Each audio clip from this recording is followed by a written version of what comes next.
If you like audiobooks or audio shows, check out a free trial of Audible. Just click the link in the description. Welcome to MINDSHOCK True Crime. You're listening to the Stephen Allen Avery series of Making a Murderer fame. This is episode 37, Re-Examining Radandt. And we will look at the issues surrounding Joshua Radandt and the Radandt Quarry. And this is one of the least discussed aspects of the case, and I believe there was always some funny business regarding Radandt. And we are going to attempt to get to the bottom of that in typical MINDSHOCK fashion, with logic and reason at the forefront, instead of faith and fallacy.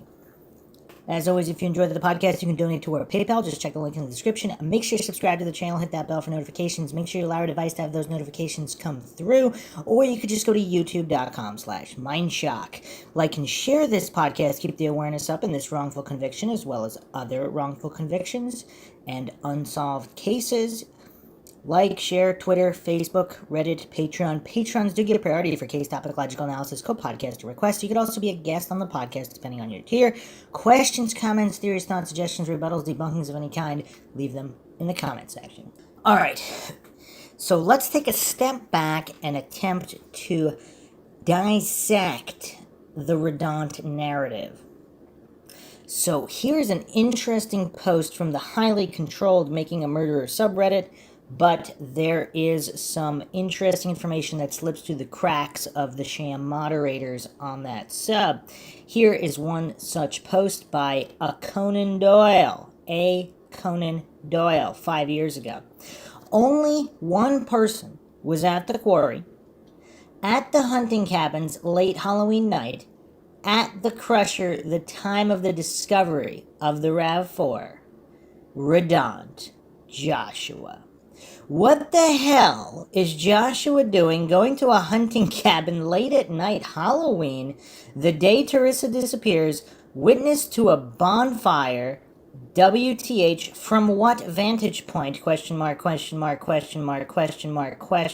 period. Bones, mud, and damage on the RAV4 all point to this being a critical component of Teresa's disappearance. Without a doubt, the most suspicious behavior yet. Access to the Avery salvage lot on site Saturday when the RAV4 was found. For me, this report is the smoking gun. The fix was on. Avery was framed, and Radandt is very likely in some way complicit.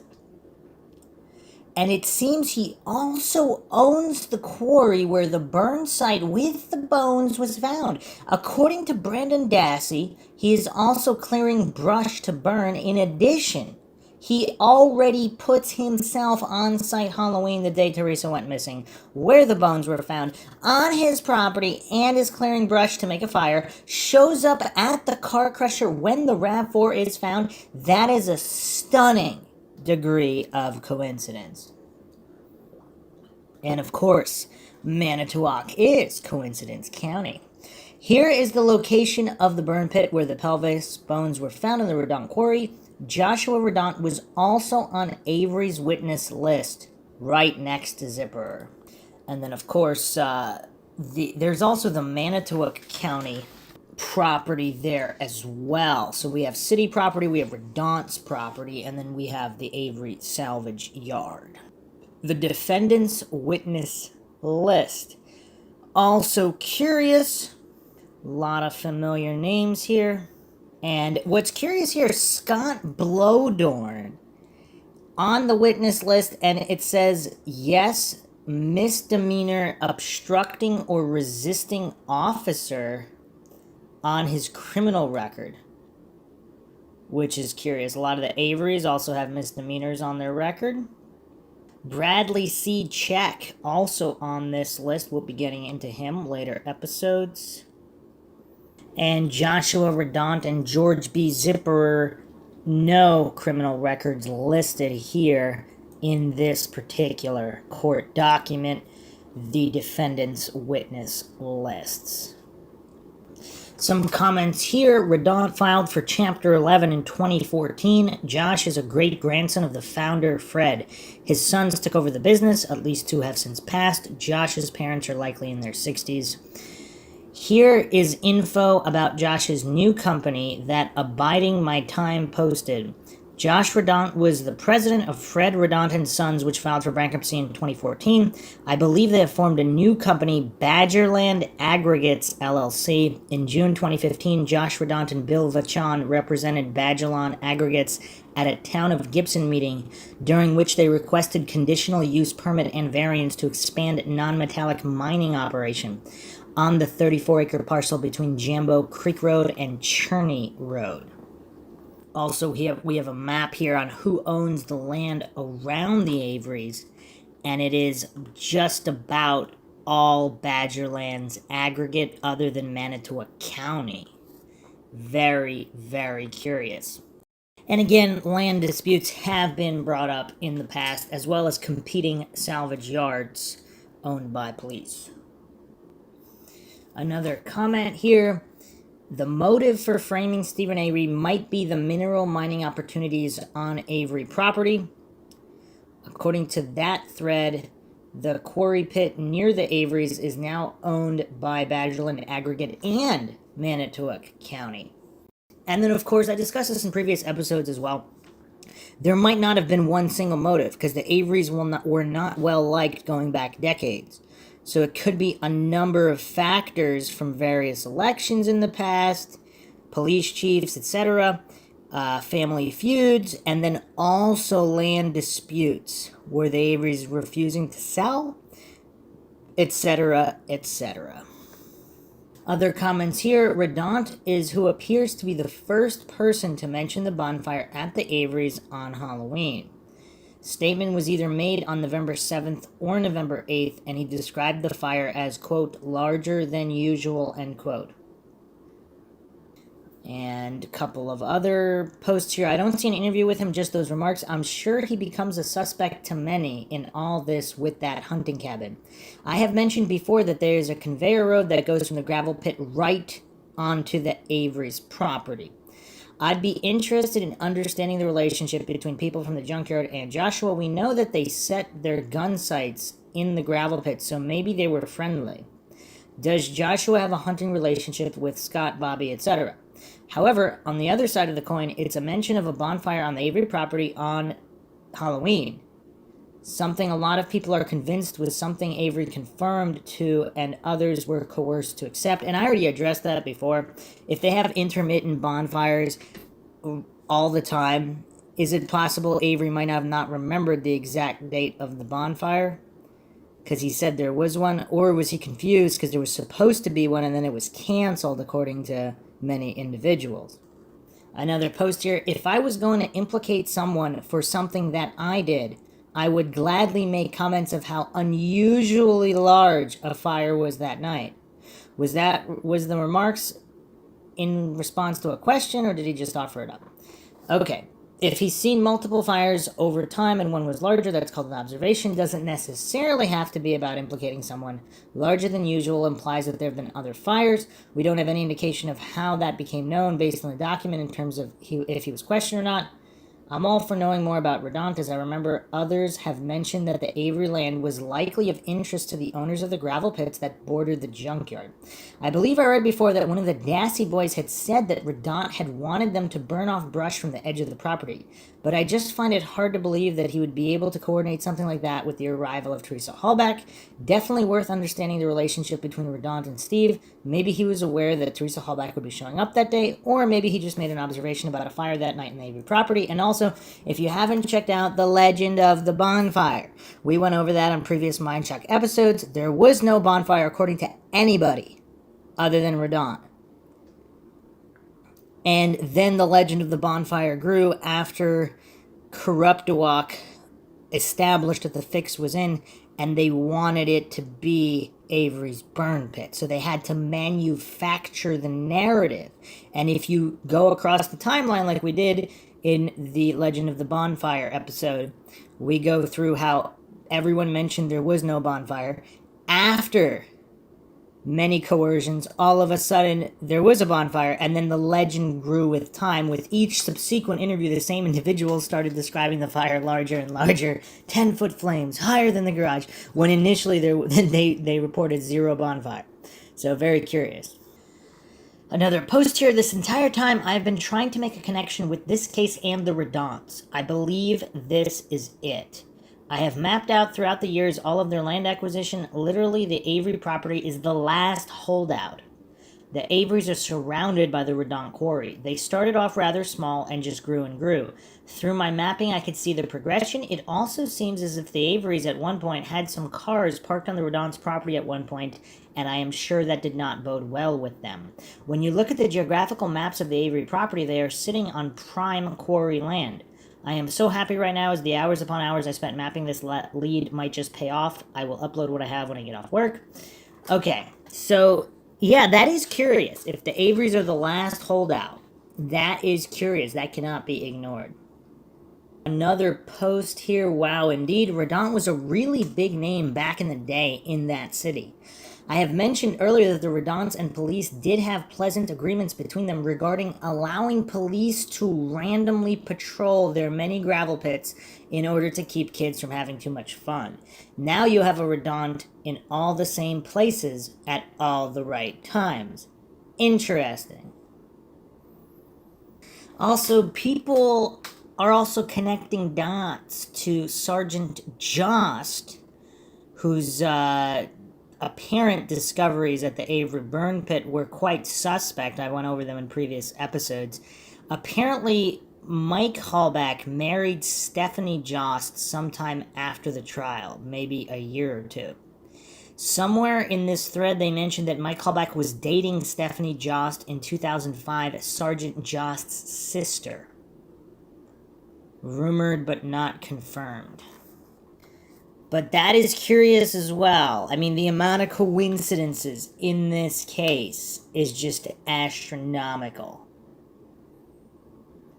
And apparently there was also another Jost who was one of the officers who was supposed to be watching Gregory Allen, Patty Bearson's attacker, when they just basically called the officers off. So Allen committed the attack, and that was the 85 frame-up of Avery. And apparently there might have been a Jost related to the Jost involved in the Hallback case. Another post here. Perhaps a midnight drive at the quarry would explain the marks on the RAV4. 9 days ago, I found gates at the Northwest Sand Quarry. Gates are also found at the Radandt Quarry. Something has bothered me about Teresa's RAV4, those damn marks. You know what I'm talking about, and the broken glass. What happened? My theory is that a vehicle carried over and passed a beam of any kind, possibly one resembling a U or an H, and was in one way or another mounted in the ground. The red dots show the impact with a beam when the car turning to the left, or is it that the beam moves in the opposite direction? This is simply speculation. I thought of some sort of gate or roadblock that one with stress or misfortune could result in metal or plastic damage on a car. Suddenly, I found a gate that looks interesting. I took a screenshot, changed the scale to the equivalent of Teresa's RAV4 damage. And this is all very, very curious. That is very, very interesting. There is possibly a small amount of red paint in the bottom fracture point. That gate could have been pushed open and swung back during entry. It would have been easy to miss turning onto the property and has the right amount of weight and momentum to cause the minor and localized damage. I have been looking as well for the impact object. I went through deer, zippers, towing, golf cart, Avery's Grand Am. This is the most convincing possibility so far. So let's examine another issue here. What happened first on the 5th? Brutus getting excited around the Dassey barrels, or them going back to Radandt, who says he saw barrel-sized flames? This was a post on TikTok Manitowoc, a legitimate subreddit. Looked into this in the past, but couldn't quite tell. Both happened around 5 p.m., as I recall. A deputy and possibly an unnamed DCI went. They'd been out there to the deer camp already earlier in the day, and then searched around the quarry areas around there. I think this was posted by Not New, Not You 2 years ago. Some posts here. I say Radandt for some reason or another. I just can't find his testimony to be credible. It's highly questionable at best. Responses here. I was thinking his recollection might be less independent if his questioners had already been told about the barrel alerts. If he was first, did they then direct the dog handler to the barrels right after, or just coincidence?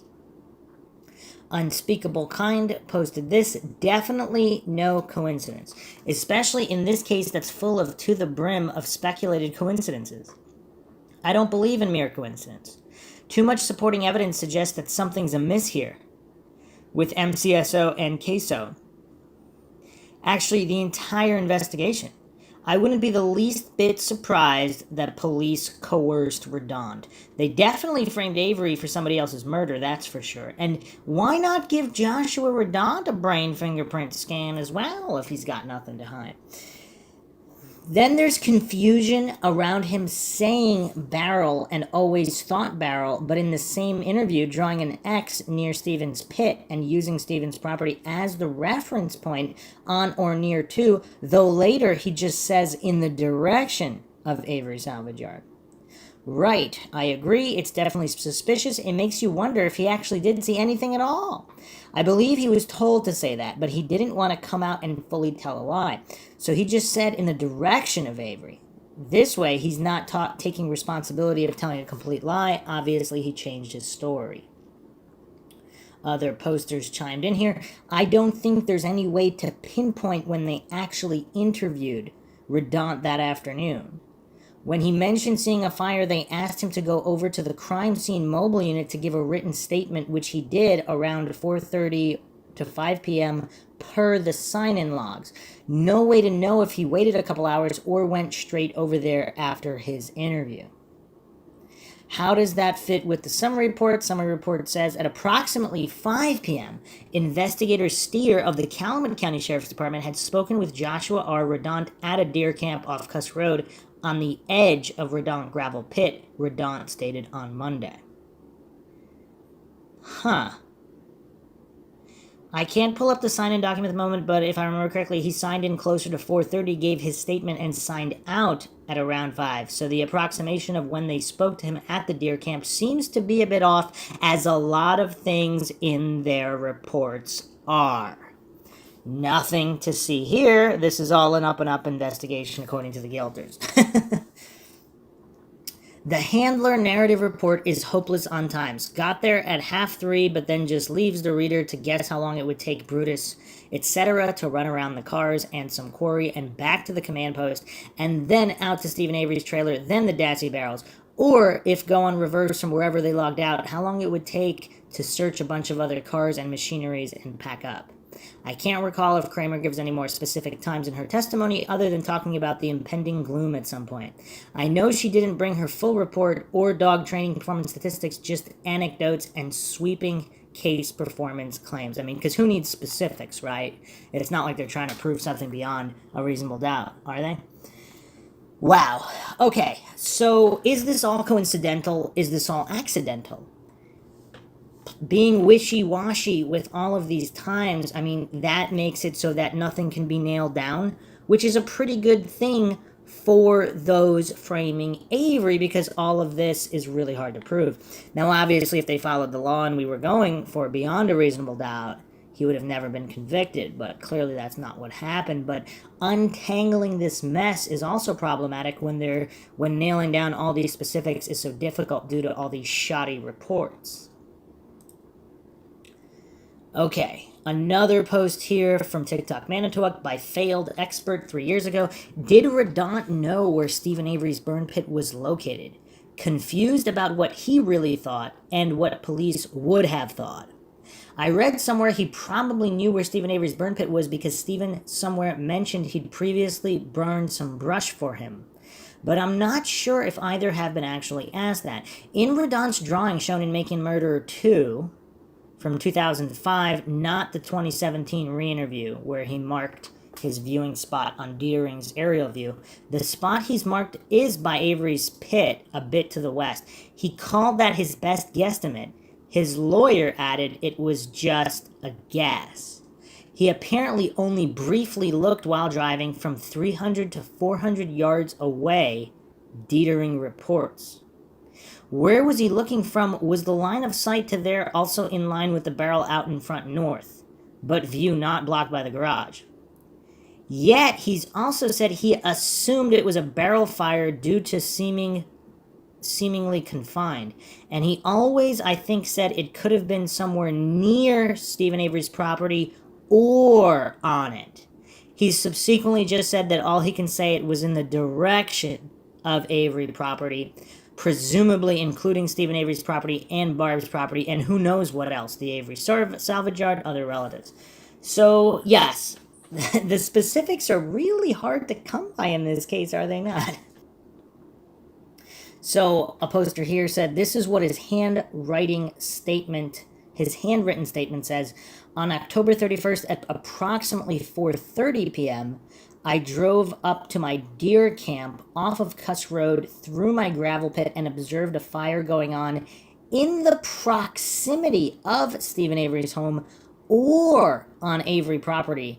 The fire appeared to be contained to a 55-gallon drum. So there is actually no mention of the burn pit in his handwritten statement here. He's saying it's a barrel fire. I mean, none of these Legend of the Bonfire stories can be kept straight. So this is Exhibit 84. Okay. Exhibit 84, this is the statement of Radandt.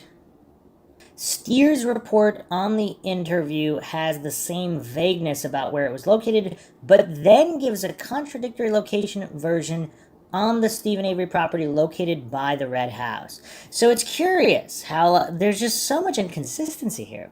There's no mention of Radandt drawing this little diagram of the Stephen Avery and Janda buildings as shown in Making a Murderer, Episode 4, 49 minutes in. It doesn't seem to have a mark for where he was viewing from. Here's the conversation where Zellner points to the buildings. So when you draw this map, yep, so that's the area where you're seeing the flame. That was my guesstimation. Yes. Okay, so it's behind, like that's Avery's trailer. He's got the garage, and then his sister's place is right there, so it's behind. Radandt's attorney interrupts, just so you understand, he's guessing. He doesn't see any barrel. He doesn't see any pit. He's guessing from his knowledge of where their buildings were, you know. Roughly, this was his best guesstimate at the time. And there's also the 2017 affidavit of Radandt. And he has here, on November 5th, 2005, I was with several friends at the hunting camp. Law enforcement officers arrived at the hunting camp and asked us if we had seen or heard anything unusual about the Avery property recently. To the best of my knowledge, these officers were from either Calumet County Sheriff's Department or the Wisconsin Department of Justice. By this time, there was already news media coverage of Teresa Halbach's disappearance that included coverage of the Avery property. I told the officers that I saw a fire, orange in color, when I was driving from the Radandt sand and gravel pit to the hunting camp on October 31st, 2005 at approximately 5 p.m. Man, this time just keeps changing, and sunset, I believe, was 4:40 p.m.-ish. So in one county says 4:30, another county says 5. I told the officers that I saw the fire from the direction of the Avery property because it was dark or getting dark when I saw the fire. I was not sure where exactly the fire was located. I did not observe any smoke coming from the fire. So a fire with no smoke. Interesting. So this is the kind of magical fire that can just incinerate bones. Very curious. The fire did not appear to be spread out, and its flames appeared to be 2.5 to 3 feet in height. Wow, that's a far cry from higher than the garage and 10 feet high. Curious. These characteristics were consistent with my personal knowledge of burn barrel fires. Because I observed these characteristics, I assumed the fire was contained in a burn barrel. I did not see whether the fire was actually contained in a burn barrel. After I told them this information, the officers asked me to follow them by automobile over public highways to the business area of Avery's Auto Salvage, where law enforcement had a command post. There, I made a written statement at approximately 5:30 p.m. Less than 1 week after I provided that written statement, 2 officers who I believe were from the Wisconsin Department of Justice met me at the hunting camp to discuss the fire I saw. I remember them asking me if I was sure that I saw what I said I saw. It seemed to me that they weren't satisfied with my statement about the fire. Specifically, it seemed to me that they wanted me to change my story to include a larger fire. Because they were reluctant to accept my story as true, I eventually asked them what they wanted me to say. They told me that all they wanted was the truth. I advised them that I had been telling the truth. At that time, I was told by the Department of Justice agents that they believed Teresa Hallback's vehicle was driven to the Cuss Road cul-de-sac by driving west through an empty field, then south down the gravel road past the hunting camp until reaching an intersection with a gravel road that ran northeast into the Avery property. They told me that they believed Teresa Hallback's vehicle turned northeast onto that gravel road and entered the Avery property at the southwest corner. It is my understanding that this theory was based on the work of scent tracking dogs. I also read and or heard from others that law enforcement stated they believed Teresa Hallback's vehicle was stored somewhere on the Radandt sand and gravel pit property before it was moved to the southeast corner of the Avery property. Does that make sense? So if you were Avery, Teresa's on your property, let's say she doesn't leave, you harm Teresa, then you go drive the vehicle to Radandt's, then you bring it back to implicate yourself? Again, the state's case doesn't make any sense. But if Stephen Avery has multiple personalities, one of which is trying to make sure he gets caught for this. I mean, and some of them are innocent, some of them are psychic. I mean, he's got so many personalities in order to make this work, according to the way the state said. It just doesn't make any sense. And they're telling this to Radandt as well. I mean, it's kind of weird. It's kind of weird. Then again, I guess nobody suspected that this would be under this much scrutiny all these years later. Later that week, I received a call from law enforcement on my cell phone while at work. I may have been working at one of two gravel pits or a quarry owned and operated by Fred Radandt Sons Incorporated. Law enforcement asked me to unlock my 3 hunting trailers so they could be searched. I left work and drove to the hunting camp. When I arrived, there was nobody present. I unlocked my trailers and left. It is my understanding that my trailers were then searched by scent tracking dogs as well as law enforcement personnel. Later that day, law enforcement called my cell phone again. They informed me that they completed the search of my trailers and that I could use them normally. During the course of this phone conversation, law enforcement informed me that they were going to collect the contents of the burn barrel at the hunting camp at a later time. When I returned to the hunting camp, I observed that they had cordoned off the area surrounding that burn barrel with yellow tape. To the best of my knowledge, Wisconsin State Patrol assigned officers to watch the barrel day and night on a rotating basis until its contents were collected.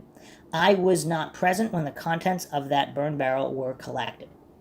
A few days after November 5th, 2005, I remember seeing tower lights in Manitowoc County sand and gravel pit to the south of Radandt's property. I remember the lights appeared to illuminate the entire Manitowoc County pit.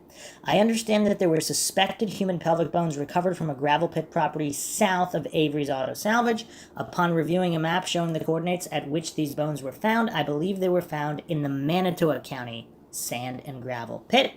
Prior to November 5th, 2005, the only permanent security measures in place to prevent access to the Radandt sand and gravel pit by trespassers were private property signs posted at all entrances. There were locking gates or cables at each access road, but they were rarely used.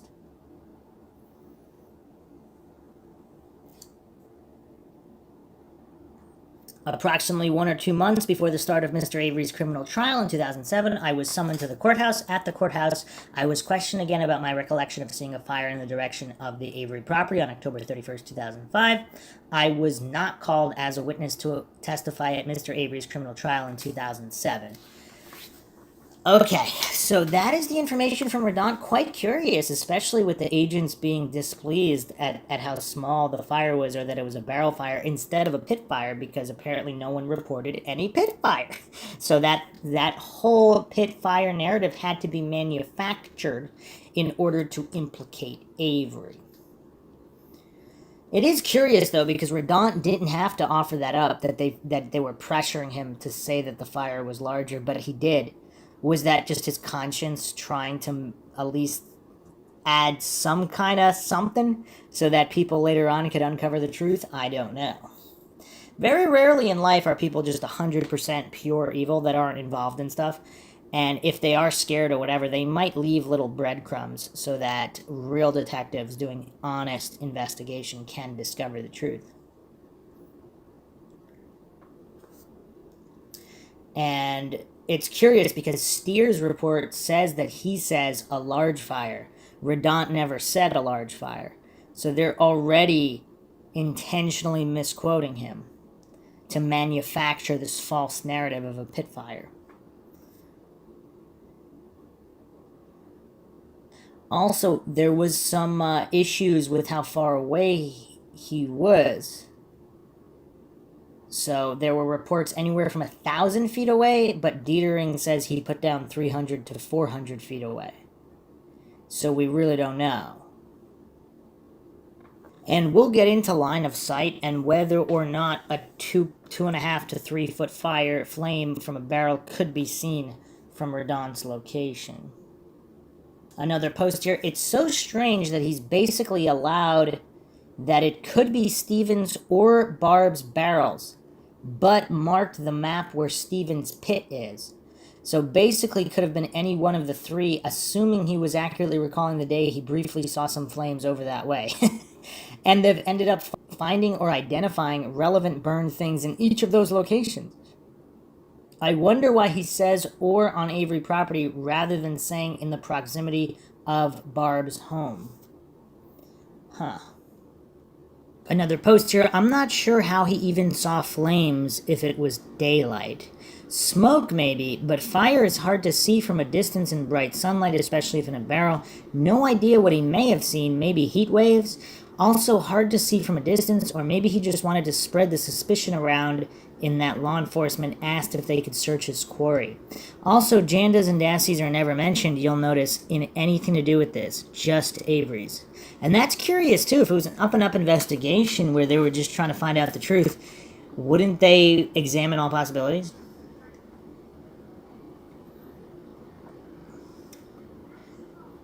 And, of course, specifically said no smoke.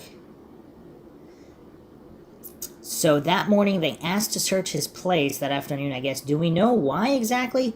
I only vaguely recall something about how light it would have been when he said he saw this. Do you know? He gave an impressively, in a sense, specific time, didn't he? 5 days prior, saying something had just happened with an employee or something, and it was after half an hour of interview that he's giving his handwritten statement, and presumably did his drawing marking by Stephen Avery's burn pit. Enough time to have been influenced, which could have just been a general pressure to have seen something that evening to do with Stephen Avery, leading later to planting and confirmation bias because of what Radandt said. Be good if the investigators had asked him to confirm he knew about the Janda Dassey household and barrels. I assume at least the former. I wonder if it's possible to check if a DCI agent was there with Steer. They don't normally go by themselves, do they, or interview by themselves? Usually if they omit the DCI's name, then it's Deb Strauss, LOL. I know Department of Justice refused to release the documents, but could they refuse to even confirm who was present? Another post here. It was after they found the RAV, which tells me they suspected it may have been driven through the quarry. I think they said sundown was about 5 p.m. on October 31st, which was the day on which daylight savings ended. And he said he saw the fire at about 4:30, so waning daylight, wouldn't you say? Yes, he supposedly remembered the time because an employee hadn't shown up. Fassbender was on site by then, not sure about other DCI agents. Kratz and others from the DA's office came to that site the afternoon. They began the log on November 5th, 2005 at 2:25 p.m., and Fassbender and Hunsader are the first names on it. Kratz and others are shown in at 3:20 p.m., and oddly, Kay Peterson, MCSO, is shown on scene at 23:18. I thought he never came to the scene. He said he had no involvement in this case. Had they by this time made the announcement that the case would be handed over to Calumet County? I can't find Gary Steer name on the November 5th logs. Some are not checked in by name, but only badge numbers. And about those logs, they are pathetic. Wouldn't you think any adult, especially law enforcement, would know how to keep a check-in and check-out log for Pete's sake? Steer 403 is shown in the next day, November 6th at 7:01. At least I assume that is the time, and the 403 is his badge number. And by the way, I can't find a 403 on the November 5th check-in log, but it's possible he was there before they began even keeping the log.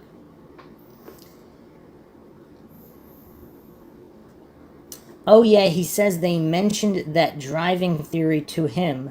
Weird. So Steer went to Radandt's, but apparently not to Avery Salvage Yard that day, which there was an official FOIA request maker for TikTok Manitowoc. They seem to have written reports after the fact in many cases. It's possible Steer got this secondhand and never talked to Radandt, but was told to write a report. And that's interesting as well, because then it's going to be hard to definitively track anything. Another post from 5 years ago on TikTok Manitowoc. This is going to be good. Radandt's claim of seeing a fire on October 31st. Think about this. A girl is missing. Her car is found on Avery's property. Massive search underway. Now a neighbor comes to investigators and says, "Oh, hey guys, I saw this huge fire at Avery's on Monday." Missing girl, car on property, lots of manpower looking for her.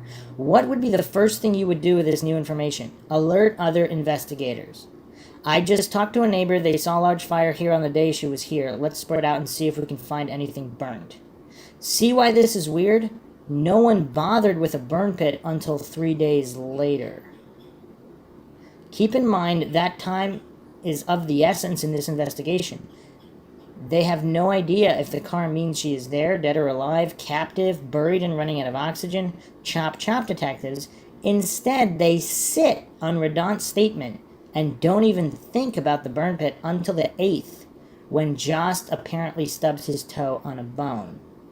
Just as there was no concerted effort to look for Teresa, there was no concerted effort to look for anything that had recently burned. TikTok, why is this important? Because the warrant they got didn't have an 8-day window on it. Once a cop gets a warrant, they have a reasonable amount of time allowed to search a property. Granted, Calumet and Manitowoc extended the reasonable amount by a great length, but they didn't even look for anything burnt until 3 expletive days after a local witness tells 2 of their investigators about a huge fire. So what would this tell us? And this was posted by Haas Gotta Eat on TikTok Manitowoc. Responses here. It tells us law enforcement knew she was dead before they even found her RAV4. It's also my belief that the family knew as well. Hell, even Pam of God and her daughter knew this, because when they, quote, found, in quotations, her car, they didn't even look for Teresa Halbach. Question is, when did the family find out? Was it before she was even reported missing? A response by Now Biff. Yes, I agree 100%. Here's why. First, show me one TV interview of a family member with a missing person / loved one not giving up hope before a body is found. People just don't give up hope a day or 2 after they haven't been found. The human brain just doesn't work like that. Mike Halbach talking about starting the grieving process was a huge slip-up. No one is talking about grieving before they have exhausted all avenues and effort in trying to find that person alive. Yes, eventually people will come to terms with it, but that is months later, years if there is no evidence suggesting foul play. Sometimes even decades people are still holding on to hope. The second reason is, especially with the level of irregularities in the case and conviction, a family member's instinct is to find out the truth, not to shut down and accept what is being told to you. This is more likely to happen further down the line, years after the events unfolded. I have seen this in other very similar cases where even the father of the missing, never found but presumed dead girl, is asking questions of the case, police procedures, and if the convicted person is in fact innocent. They know they can't get their loved one back, so the search for the truth is the only thing they have left. This is totally absent in this case. The family's lack of outspoken search for the truth, to me, speaks volume that they had confirmation of Teresa Halbach's death before any so-called evidence was found. A response here. In addition to Mike talking about the grieving process, in the interview on the 4th, Karen says the same thing. Go back and watch it. Another response. Exactly why the Halbach family went and got themselves a lawyer a few months ago. Another response. I can imagine a lot of things in this case, but I just can't imagine the family going along with this. If they did, they are all complete and total expletives. I don't care what their reasoning is. Another response. It could be simply a case of initially not wanting something potentially embarrassing for the family to be revealed. Maybe they were told, we could cover this up for you and get a criminal off the streets, then slowly things getting out of hand, but by that point it being late to do anything. Huh. That's actually curious, but maybe not even that. Maybe the cops had dirt on them and it was actual blackmail, extortion, something to that extent, where they had no choice but to go along with it. Or maybe they said they had evidence of Teresa violating the law in many ways, and they were going to release it if they didn't go along with it. So not only was she dead, but they were going to embarrass her and reveal her to be a criminal after the fact if the family didn't go along with the cover-up. I don't know, very dark either way. Other responses here, Mr. President, it tells us they were planning to burn a body, but it wasn't ready to be planted yet. Regarding the original post here. The waiting to search after being told of a fire. Another response here by One Piece of Gum Left. A fire, question mark? Yeah, okay, we'll get to that, but we have lots of abandoned cars to check first, probably about 8 days worth. Great catch, Haas. The pit should have been searched immediately, since burning would be a perfect way to get rid of the body you were searching for, or supposed to be searching for.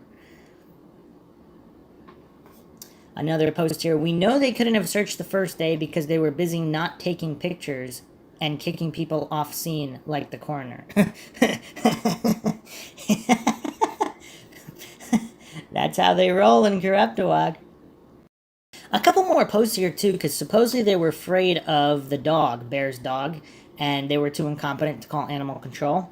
Another poster said this: I'm honestly surprised no one shot Stephen Avery's dog just out of vengeance. And that's a great point. Cops are known for killing dogs just for no reason at all, but here they all hate Stephen Avery anyway. There was the botched frame-up job of 85. They don't even need an excuse to shoot the dog. Here they actually had a built-in excuse. Time is of the essence.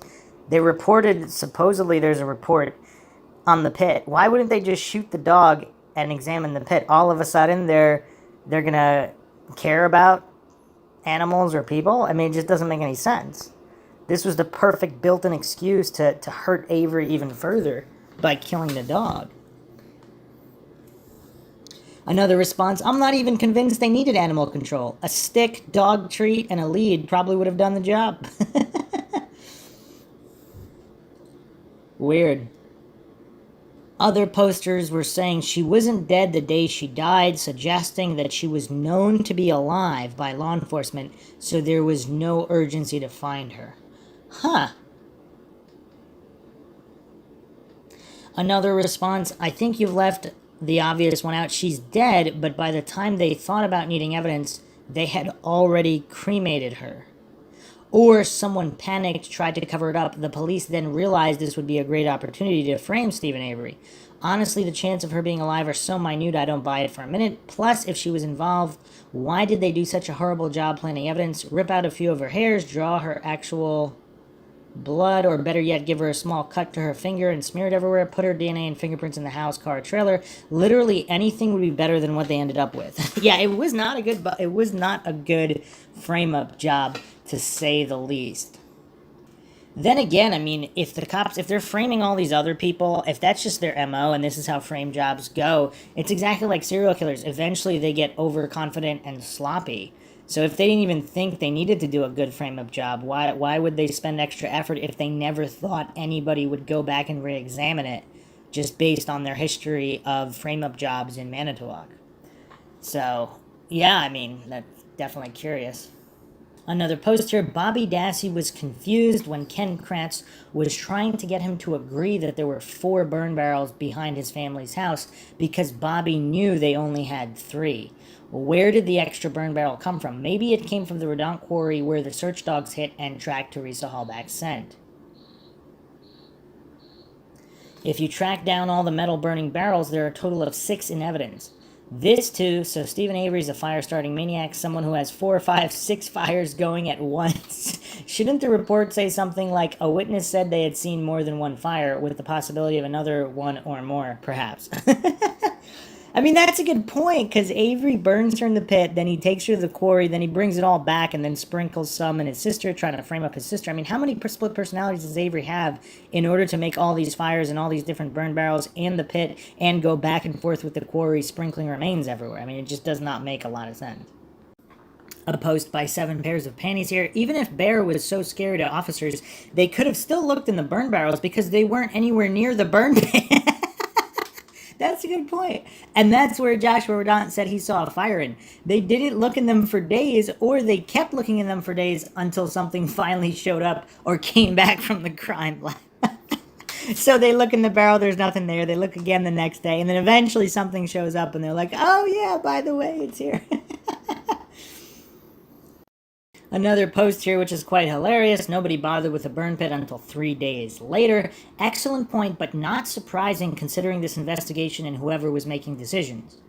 Special prosecutor Ken Kratz? How special is this special prosecutor?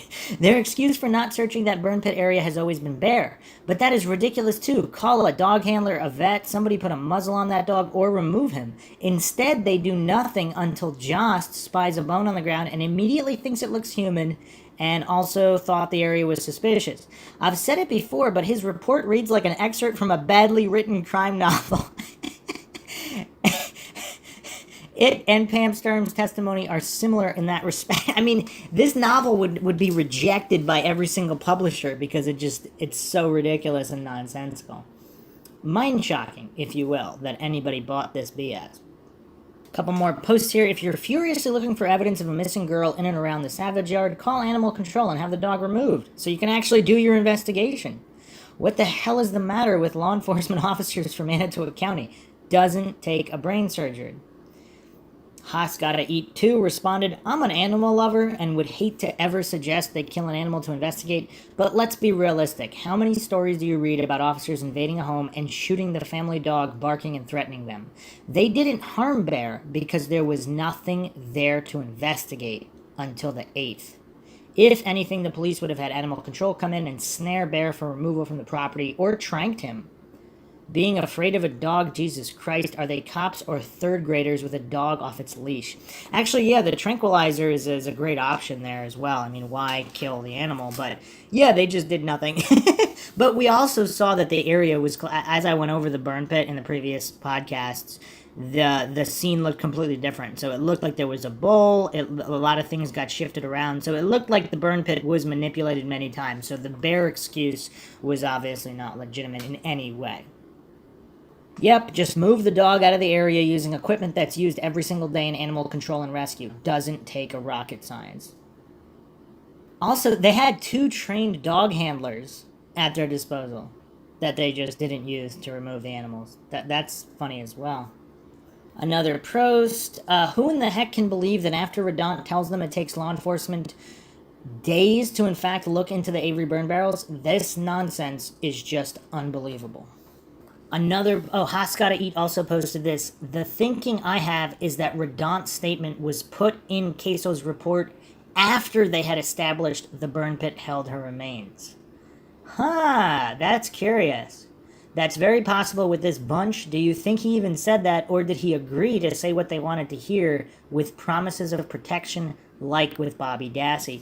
What's curious, too, is because if they said they found Teresa Hallback's remain on Radandt's property, let's say Radandt knew it wasn't true somehow, but the cops are saying that it was, what's he going to do? I mean, he's probably going to do whatever they say. I mean, it's kind of crazy to think about it from that aspect as well.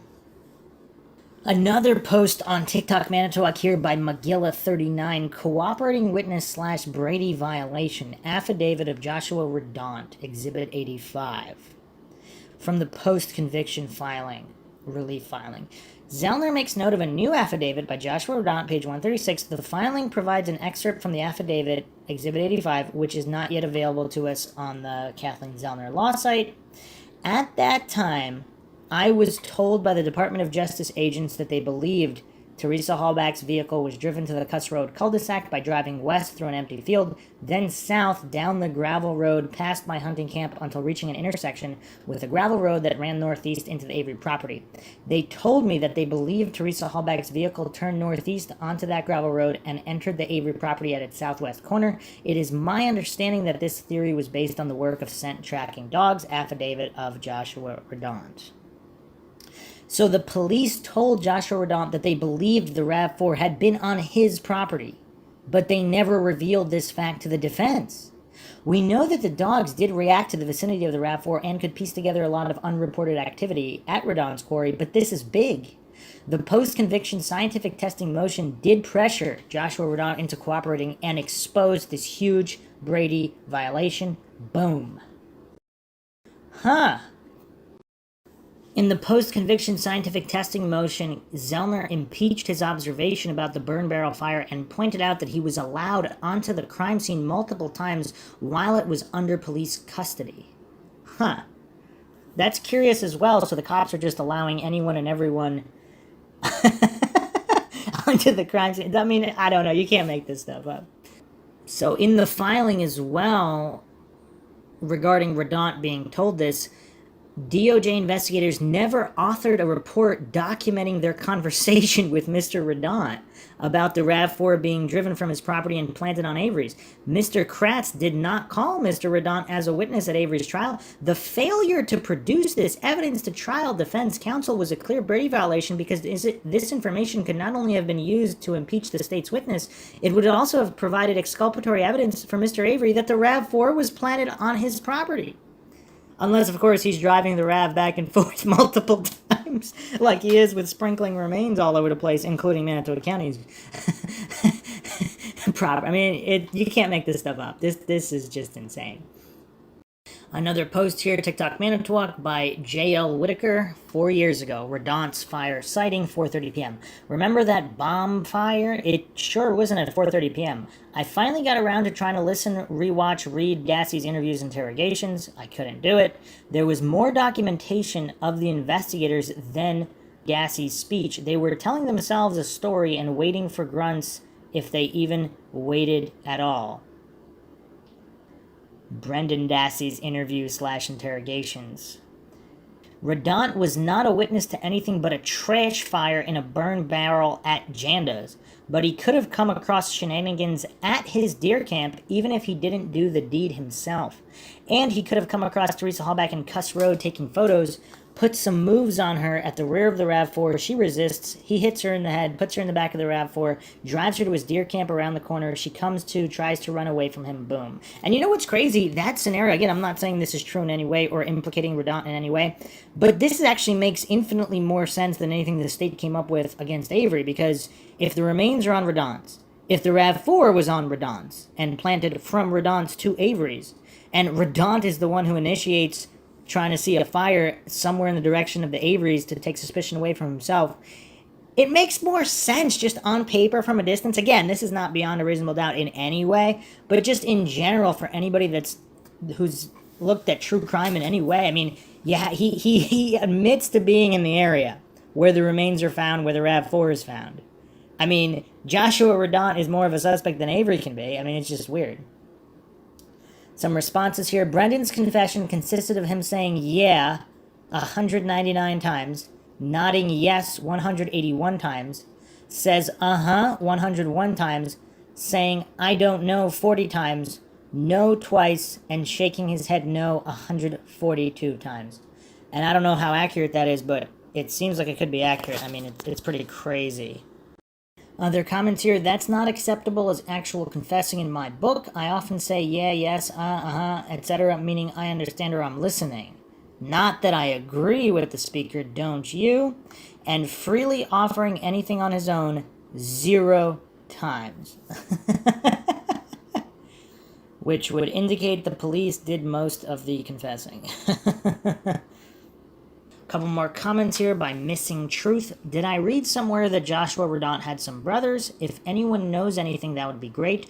I've always thought that Joshua Radandt's fire statement was odd to say the least, especially after burnt bones are found. He makes the statements to law enforcement on the day Teresa Hallback's car is found. It's a very odd statement to make, being that trash burning in barrels would not be an uncommon occurrence. He fails to mention to law enforcement that apparently Stephen Avery was burning brush for him that he was clearing. I believe if I was law enforcement and someone had made the statement and burned bones were later found, that person would become highly suspicious to me. Even more so after evidence was found at the quarry, i.e. burned pelvic bone, Loof's tracking, vehicle found so close to the quarry. The fact that these connections were so brushed aside reveals how focused some were on it had to be Stephen Avery. Of course, one law enforcement agency wanted to be Stephen Avery so bad they could taste it. And why? Why did he keep coming back to Avery Salvage Yard when it was closed off? Regarding Radandt, I think Ryan Hilligus helped law enforcement because they convinced him Stephen Avery was guilty by telling him his past, and they needed his help to secure a conviction. I think Joshua Radandt may have helped cover up a crime and may know what happened. Someone else responded here. He does have brothers. One of them had domestic filed on him twice in 2003, both dismissed though. This brother is very close in age to Teresa Halbach. Strange things occurred at the camp. Stay tuned. Another post here. What's weird is it couldn't have been Stephen Avery's barrel because he was in the front of the house, not in the rear, where Radandt said he saw the fire. He specifically says it was in a barrel. And nothing matches Brendan Dassey's stories. One could come up with a story that allows for the barrel and Stephen Avery's involvement. He gets one of the Janda barrels, puts it in his pit, puts the body in, burns it, then oddly dumps out the cremains and puts them back in the barrel and the barrel bag. I don't buy that, but it would have explained the two locations and Stephen Avery doing it. That's never been any story I've heard, though. Another post here, adding upon the fact that Stephen Avery agreed to burn some brush for Joshua Radandt, Brian said he saw some smoke but didn't think much of it, as he thought Stephen Avery was burning the brush for Joshua Radandt. I assume he burned brush in his pit, so if Joshua Radandt knew he was burning brush, why would he find it unusual in any way? Other people speculating here that Joshua Radandt owed people a lot of money, Chapter 11, etc. 7 pairs of panties posted this. He owned quite a lot of money to people. Sounds like he owed it to people whose names we may recognize. Interesting. Some other observations here by Dillstar. I hadn't noticed this before, but Joshua Radandt's verbiage in his written statement is kind of strange. At approximately 4:30 p.m., I drove up to my deer camp in quotations. Observed a fire going on in the proximity of Stephen Avery's home. The fire appeared to be contained to a 55-gallon drum. It just doesn't strike me as something a layperson would write, and it feels far more appropriate in the context of an official police report. Look how closely it matches the verbiage used in the interview report. Steer even uses the at approximately p.m. phrasing 2 other times in the report, and you'd also think Joshua Radandt would be familiar enough with his own camp not to use air quotes on it. He put his own deer camp in quotations. Or he probably would say up to my camp. Why would he even say up to my deer camp? Or maybe up to the deer camp? Either way, weird. Has anyone brought up that Steer might have written this for him or at least coached him through it? Maybe nothing, but it just struck me as an additional wrinkle to the funny business. The poster Open Mind For You posted this. In my opinion, problem with this approximately 4:30 burning barrel in the proximity of Stephen Avery's home, hence in proximity of Barb's home as well, is Barb and Scott Tadaisa. Their testimonies don't match such evidence, seeing, and Barb and Scott Tadaisa supposedly have been around such proximity at the same approximately time, 5 p.m. So where was this huge fire seen from far away from the deer camp, in which barrel, and who saw it? Right, another lie, and Zellner has exposed this lie in her motion. And Scott Tadaisa, of course, a very curious individual. And we've looked at all of the issues with him in previous podcasts as well. A post here by Mr. President. I suspect that evidence was planted at the quarry, and then Joshua Radandt was told that Stephen Avery had murdered Teresa Halbach at the quarry, but was trying to frame Joshua Radandt to convince Radandt to cooperate with Manitowoc County Sheriff's Office and report a big fire at Avery Salvage Yard that he couldn't have seen. And that's curious, yeah, if they said that Stephen Avery was trying to frame him, but then why would Avery go back? So he would sprinkle the remains and then go back and put it in his... I mean, none of this makes any sense, of course, but who knows what Radandt would have thought after the cops had scared him with that information. Honeygirl71 posted this. There are so many red flags regarding Joshua Radandt and the deer camp. I believe it has been said that it was a popular place for kids and such to hang out as well, so that still leaves the possibility that anyone could have been out there and been the culprit if they were familiar with the area. That's actually a really good point. We didn't talk about that. If they're like teenage kids or whatever, young age people, and they saw Hallback drive by, who knows what kind of element. If they were a bad element, they could have maybe tried to do something to her. Who knows? I can't overlook the bones found, the scent found, the removal of the trailer, the red gate that matches the paint in Teresa Hallback's bumper, and the fact that Stephen Avery was supposedly burning brush for Radandt. I have speculated in the past that the bones may have been planted in the brush, and that is how some were found in the burn pile. Radandt could have simply moved those ashes to different barrels when he visited the yard to confuse the situation, since he knew that his brush was being burned at the time.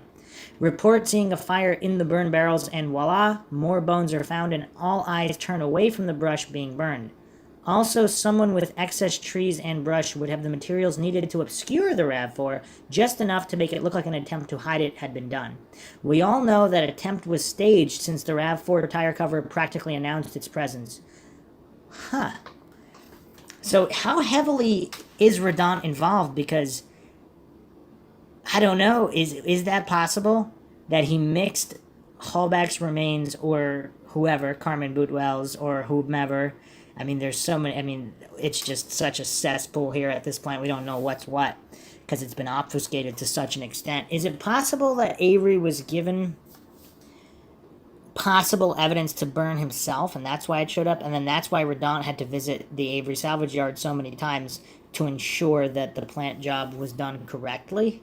I mean, I don't know. It would point, if law enforcement were smart, they would have other people do their bidding, like Hillegas and Radandt. However, the whole finding the key thing doesn't. I mean, there's just so much else that doesn't add up. It's such a sloppy job. Perhaps one or two officers were smart and they tried to get Hillegas and Radandt to do most of the work, but other officers weren't and they got overzealous. And Kratz doesn't seem like a mastermind genius to be able to juggle all this, so he didn't really have a handle on it as he thought, and that's why it looks the way it does. Is that possible? A couple of more curiosities here. So apparently Zipper's garage has been removed. The red trailer. Just a lot of these buildings have been completely removed since then. Is that suspicious by itself? I don't know. Posters here. The red trailer was gone and the property was sold almost 1 year to the day after Hallback went missing. Sold to who we believe to be Radandt's family relatives. The property is still in the family but has undergone some changes. Other people asked, when did the trailer disappear? Around the time of the trial. Very convenient timing. And so the last mind shock we will have here for this episode is an 8mm footage released via FOIA. And we will look at this footage. This is approximate location of Radandt's quarry, looking from where he was on one of the roads, looking at the Avery trailer. Is it possible to see a fire in a barrel? I mean, if you zoom in a whole bunch with the camera like they did, maybe. But without zooming in, it's kind of hard. Would he have seen a 2.5-foot fire from a barrel? I don't know. I'll leave you guys to discuss that. Very, very curious indeed. So, definitely some more questions than answers regarding Joshua Radandt, as always. In the Avery case, it just seems like it's hard to get a handle on anything, and believe it or not, even with so many episodes in, we're still just scratching the surface.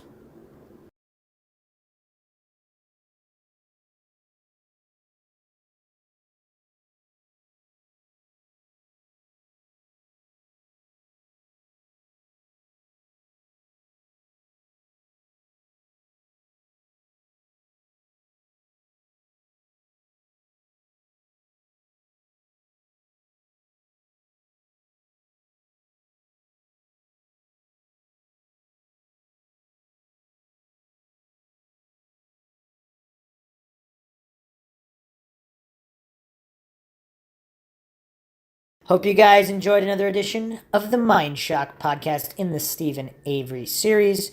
If you enjoyed the podcast, you can donate to our PayPal. Just check the link in the description. Make sure you subscribe to the channel. Hit that bell for notifications. Like and share this podcast and keep awareness up in this wrongful conviction as well as others.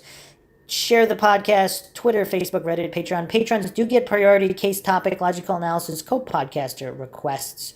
Could also be a guest on the podcast, depending on your tier. Questions, comments, theories, thoughts, suggestions, rebuttals, debunkings of any kind. Leave them in the comment section. This is Bruce McGuire, signing off. Catch you guys next time.